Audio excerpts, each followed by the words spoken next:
Welcome back to the introduction. Today's topic of our discussion is 1.3. Let's start. In fact, it's let's start the installation.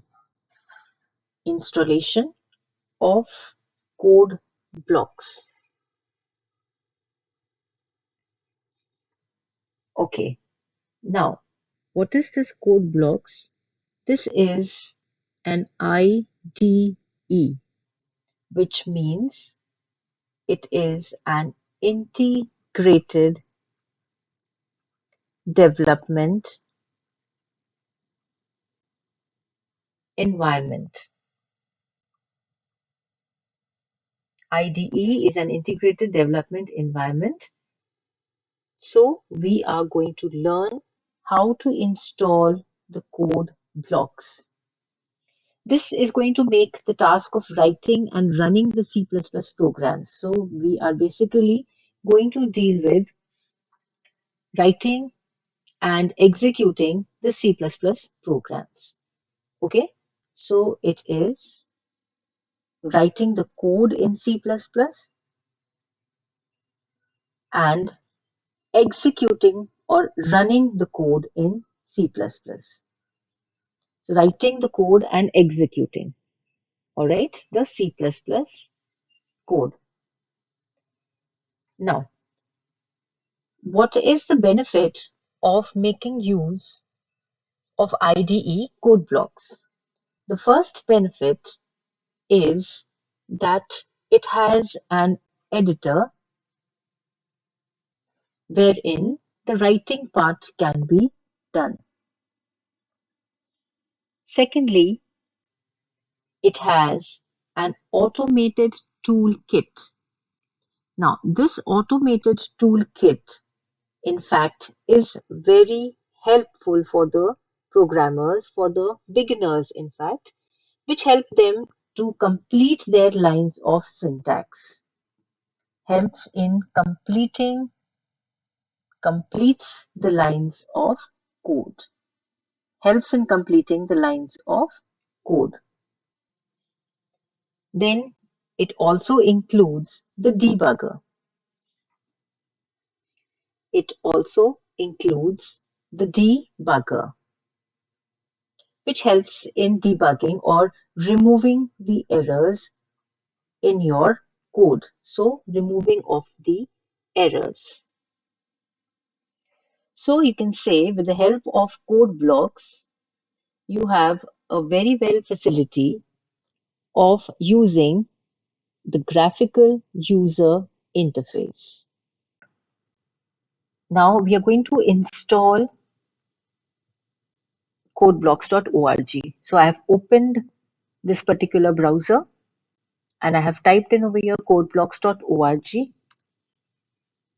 From here, I'm going to select downloads. From these two options, I'm going to go for download the binary release. Now, once this opens up, we have three options here, Windows XP, for Linux or for Macintosh.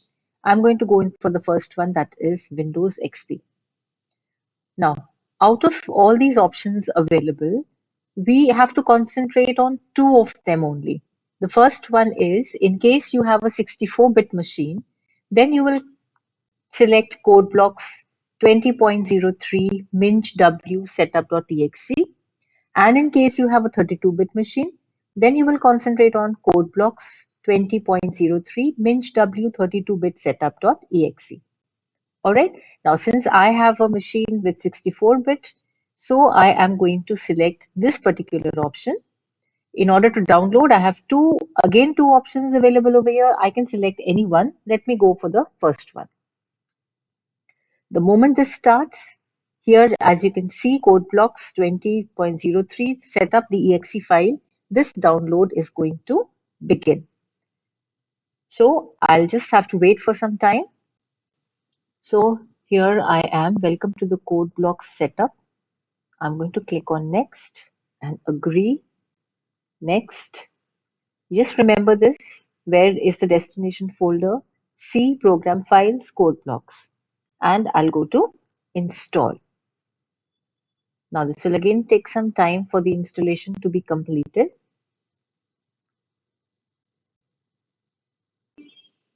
All right. So here it is all done, installation. Do you want to run code blocks now? You're going to click on no. So installation is complete. You'll go to the next step, which says finish. Okay, so you can see over here, code blocks is present. Now, before we start operating or start working in code blocks, writing our code over there are a few other things that we need to just sort out. So the first is you have to open the C drive. Remember where it was saved, the destination folder, program files. Inside the program files, you have the code blocks here. Inside this, move on to Minch GW and the bin drive. Okay, so here it comes. This is the entire path actually which you have to take care about. Now, since this is already selected, so I'll just right click and I'm going to select copy. Okay, now where am I going to paste this? So the next important step is you have to open the control panel. All right, in the control panel, we're going to concentrate on system and security. Inside system and security, we'll move to system. Okay, now when this particular thing gets opened up, you'll concentrate on advanced system settings. You will be, this particular thing will be opened up, system properties. Now here you're going to concentrate on environment variables. All right, now environment variables, you come to, now there are two parts over here. Okay, this is the user variables and these are the system variables. So we'll concentrate on the user variables and we'll select this option of path. Now this is already there. So I am going to click on edit. Now this one path is already available. So I have to add a new path to this. Okay, so you can see over here, there's a blank space.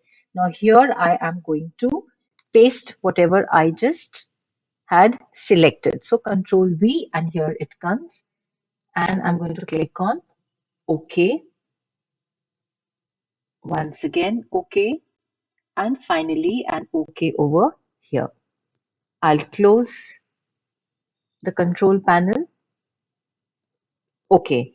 Now, all right. So the last step is going to be the command prompt. I'm going to open this command prompt and type in over here GCC. Remember, it's the compiler, space hyphen twice version, the version, and press enter.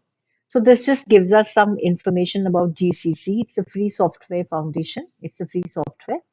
Okay, so that completes our installation of code blocks. And I'm going to close this. All right, so here we have opened code blocks. You have to create a new project, console application, C++, next. Give a title to your project. Let me give it as trial program. And remember which project you're going to save it in, okay? Which folder you have to save it in. So this is my folder that I have created on the desktop. Then I'm going to finish this process. All right, so you can see over here trial program as it appears. Inside this, you have the sources. You just click over here and you'll come to main.cpp. Just ignore this in case it is coming up on the screen. Now, this is your main space where your code is actually written. All right, these are the line numbers which are appearing. And this is your main code starting from the header section. This is called the header section. Thereafter, you have using namespace, then your main function, and the code inside the main function. Okay, so remember, actually the code, the lines of codes are written inside the main function. At present, you have two lines of code. Now, this is a program which is present by default. Okay, we haven't written anything, but this appears automatically. To know the details about this, we'll have another session wherein I'll explain about each and every part, every bit of this particular program. All right. So for the time being, you should know that this is how you write the C++ program. This is the spaced IDE code blocks, which supports writing programs in C++. Before running the program, which will be done using this particular button over here, which has run mentioned over here. Before running the program, we need to build the program. So once you click on this build, you'll reach to this part and you just have to read from here as it says process terminated with status 0. 0 errors. Now this is important. This means that the program that you have written has no errors. Okay, this means the program has no errors. So since the program has no errors, then we can finally move on to running the program. So I'm going to click on this. This is your output screen, and here comes the message which was required to be printed in this particular program. It says hello world. So whatever is the output, it will always appear on the screen. So you can simply close it or you can just press any key and you can come back. All right, so process is terminated. This is all that you need as an introduction to the C++ programming environment.